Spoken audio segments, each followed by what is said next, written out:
morning boys. Good morning sir. Thank you sir. তো আজকে আমাদের টপিকটা হচ্ছে রবীন্দ্রনাথ ঠাকুর। আজকে কি 22শে শ্রাবণ। তোমরা কি জানো 22শে শ্রাবণ কি? আর 25শে বৈশাখ তার জন্ম। আচ্ছা আমরা তো সবাই জানি যে 22শে শ্রাবণ তার মৃত্যু আর 25শে বৈশাখ তার জন্ম। এটা কি কেউ ইংলিশে বলতে পারে তার ডেটটা কত হবে? স্যার আমি পারবো না। হ্যাঁ বল দাঁড়া বলছি তো। বলবি তো স্যার এই বলবে না তুই বলবে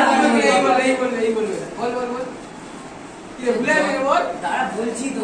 বল মনে হয় বল 8ই মে। 8ই না স্যার 7ই ছিল তো 8ই মে 7ই ছিল 8ই মে। আচ্ছা এই আছে 8ই মে। আচ্ছা এলা শোন 7ই মে হোক বা 8ই মে এটা ইংলিশে কিন্তু 25শে বৈশাখ যে বাংলা ডেটটা ওটা সবসময় 25শে বৈশাখই থাকে। আচ্ছা রবীন্দ্রনাথ ঠাকুর তো আমরা সবাই জানি কিন্তু রবীন্দ্রনাথ ঠাকুর কে ছিল? নাম তো সবাই শুনেছি কিন্তু রবীন্দ্রনাথ ঠাকুর কে ছিল?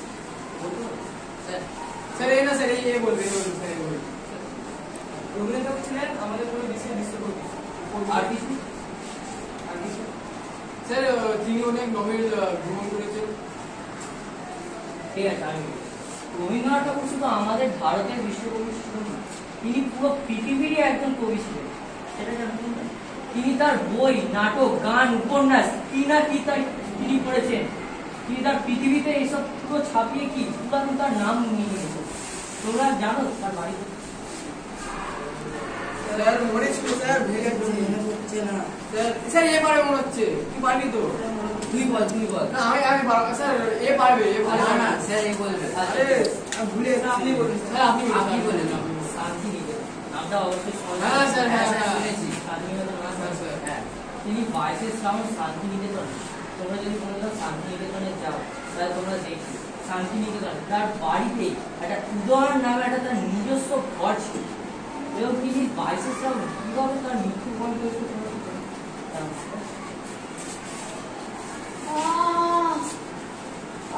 আমার খুব কষ্ট হচ্ছে রে।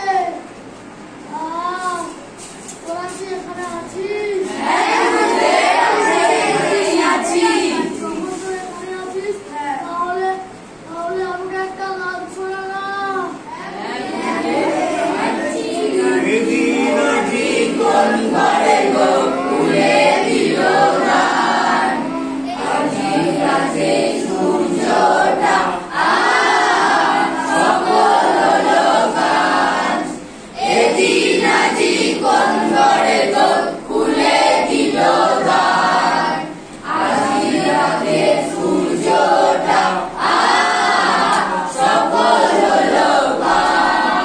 শান্তি রে, খুব শান্তি।